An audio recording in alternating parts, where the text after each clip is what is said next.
All right, so we're going to have a review lesson on factoring. So factoring is something we covered in grade 10, so hopefully you remember a bunch of stuff, but we're going to go over it. We're going to use it a bunch in the grade 11 course.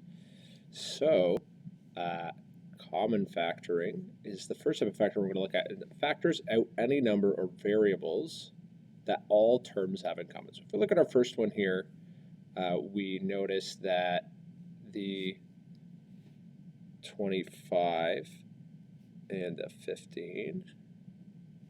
We're looking at what they have in common, and we're looking at the factors of them. So like 25 would be 5 times 5, 15 would be 3 times 5, so 5 is common, so we can factor that out. So we'll write that down in front. For the k, change colors. The k, we have k to the power of 6 and k to the power of 4. And recall that k to the power of 6 just means that we're repetitively multiplying by k 6 times. So there's like 6 k's there, and there's 4 k's in the second term. So we take a total of 4 of them out. So k to the power of 4 is what we can take out. And for the rest, we will write it inside the brackets. So we're going to write what's left. And because we're rewriting it as a multiplication, we want to divide each term to see what's left over. So 25 divided by 5, we'll have 5 left. And k to the power of 6 divided by k to the power of 4, we'll have k squared left. And then for the second term, we have positive 15 over 5, we have 3 left. And for our k values, k to the power of 4 divided by k to the power of 4, well, that's just 1, so there's nothing left. Or 1 left, we just multiply by 1, so we aren't going to write that part. So close our bracket. So that is our first common factor. So let's take a look at the second one now. So for our numbers, we have 21, negative 28, and 7, and those are all divisible by 7. So we can divide them all by 7. Write our equal sign first. For our c's, we have c to the power of 4, c squared, and c to the power of 1. So we can only take out a single c, so we'll write that down, c. For our d's, we have d cubed, d to the power of 5, d to the power of 3. So d cubed is the largest thing we can take out. And now we want to figure out what's left in each one. So this one, if we divide 21 by 7, we have 3 left. C to the power of 4 divided by c, we'd have c cubed left.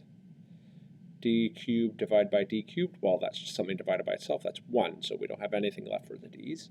Or we have a 1 left, but we won't write multiply by 1.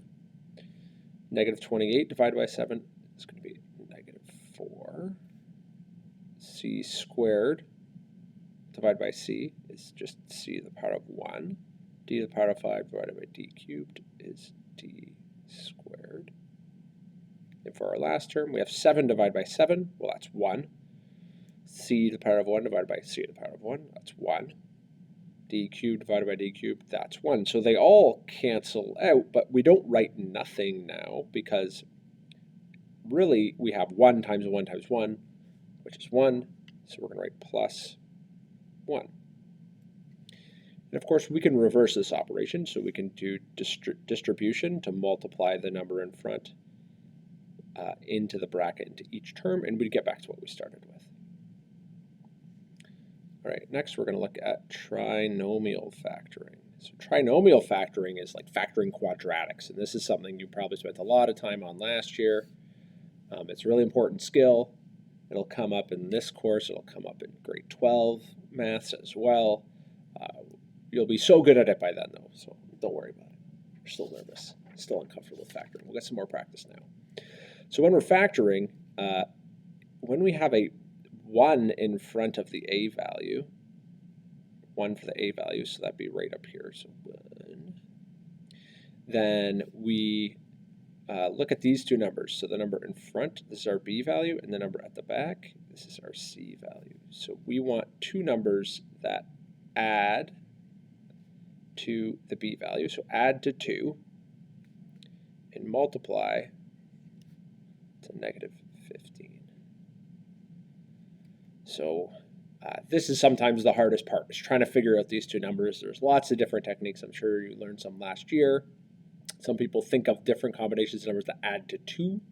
Some people try to find factors of our number here and try to add them all together until they find numbers that add to 2. One thing to note here is that they have to multiply to a negative. So if they're going to multiply to a negative, one of them has to be positive, one of them has to be negative. So in this case, I think we could do like 3 and 5. Those would multiply to 15. One of them has to be negative, though. Which one would work? Well, if we do negative 3 plus 5, that would work, right? Would be positive 2. So when we're doing this simple form of factoring, we can go straight to the final result, which is to write x minus one of the, or x plus or minus the first number, in this case minus because it's a negative, and x plus 5. Okay. And that's our factored form of our quadratic. All right, for the second one, notice that the a value is not 1. So the method we just used wouldn't necessarily work, but you might notice that we can common factor. So if we look at all the numbers, they're all divisible by 2. So we can write 2 in front, 2, and then let's divide everything by 2.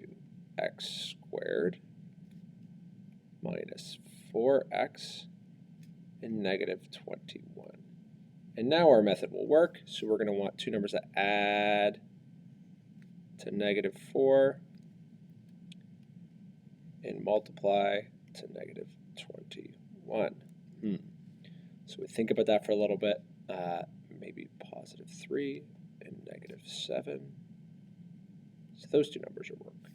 And now we can just leave that 2 in front and write the factorization. Oh, plus 3, my bad.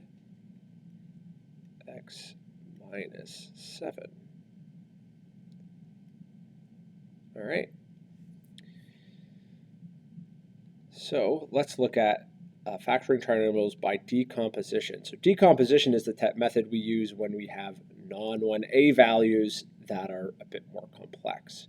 So here we cannot common factor the 8 out of everything, so we have to deal with that. So in order to do that, what we're going to do is we are going to start by multiplying the a value, which is that first value, and the c value, which is the value without an x attached to it, to get the thing we're going to multiply to. So we're going to multiply to a times c. Well, 8 times negative 15, you might need a calculator for that one. That's negative 120. And when we start dealing with these bigger numbers, sometimes using a calculator can help us. And we still want to add to that middle number. So add to 2, positive 2. So we want to add to 2, multiply to negative 120. Well, it's harder to find factors something that big. So like 30 and 4, well, that's not going to work. And if we think about it, maybe we get, oh yeah, so 10 and 12 would multiply, and those have they're only 2 apart, so if one of them's negative, that might work.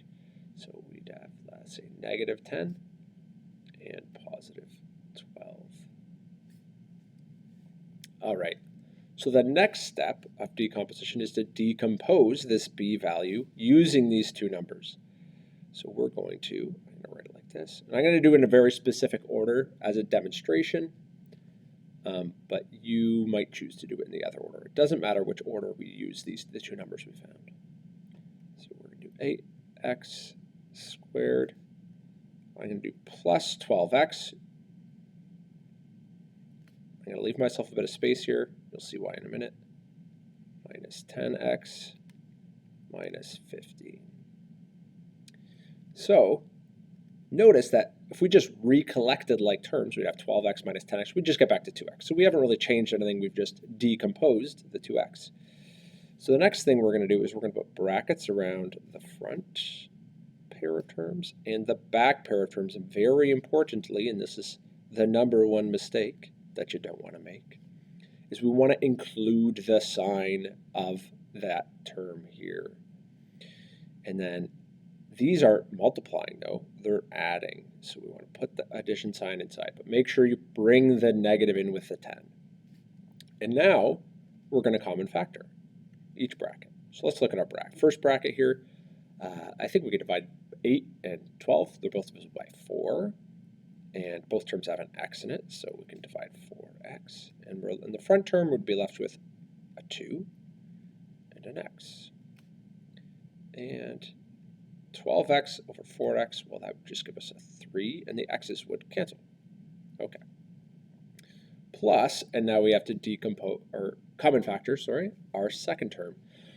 So our second term, what can we divide? Well, we can divide everything by 5, but importantly, we want to deal with this negative as well. So let's common factor the negative out as well.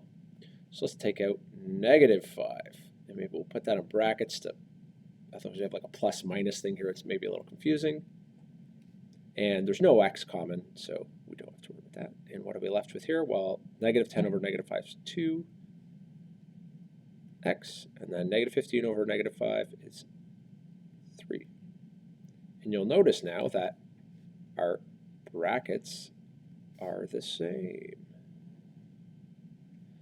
And since our brackets are the same, the last step we're going to do is we're going to common factor out those brackets. So common factor out the entire thing. There's other ways to think of this, but I think this is the most mathematical way to think of it. So we common factor out 2x plus 3. And what are we left with from this whole first term? Well, all we're left with is that 4x. Okay, we common factor 2x plus 3 from this whole back term. What are we left with? All we're left with is -5, so -5. And now it is factored. And we can reverse this process to double check our answers. So let's do that for a quick moment. So in order to do that, we're going to recall expanding, FOIL, or double distribution, and it gets called different things. Lots of people remember the acronym FOIL. So we're going to multiply all this out and then collect like terms and see what happens. So I'm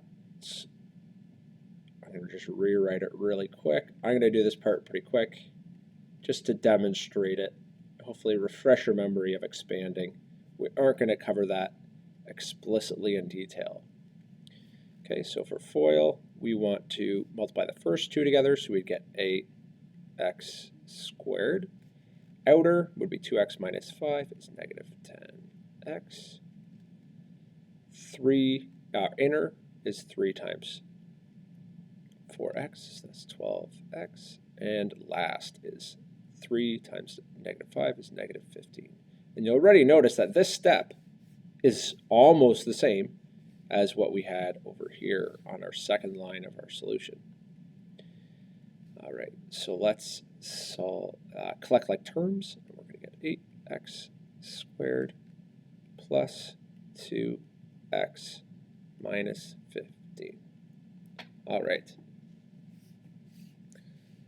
Let's do the last example we have here. So we're going to do the same process. So we're going to start by, we want two numbers that add to 13, lucky number, and multiply to, well, 12 times 3, so 36. All right, so what would work? I think this is a trickier one. When I did this in my notes, it took me a second to figure it out. Different things that multiply to 36. Well, in this case, they're all going to be positive, right? They have to add to a positive, multiply to a positive. They're all going to be positive. And 9 and 4 work. All right. So let's decompose 12x squared plus 9x plus 4x plus 3. And once again, it doesn't matter what order you write them in. Sometimes there's an easy order and a harder order, but it never changes the result. Okay, so now we want to put brackets. And I didn't leave myself a lot of space in here. I'm going to write a little positive in front of this and put that in. So it's a positive 4. We brought the sign in with it, put a plus sign in between. It's common factor. Well, 3x would be a common factor of the first bracket. And we'd be left with 4x plus 3. And for here, I don't think there's anything common. So we don't common factor anything. Or we could think of it as we common factor out a 1.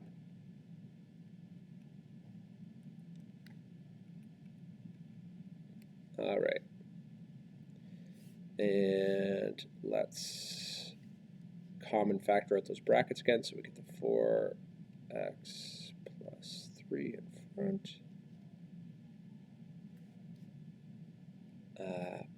Times, and then what are we left with in the first bracket? 3x. And for the last bracket, it all goes away, but when we divide something by itself, we're left with a 1. All right. And that's the end of our lesson. Thank you.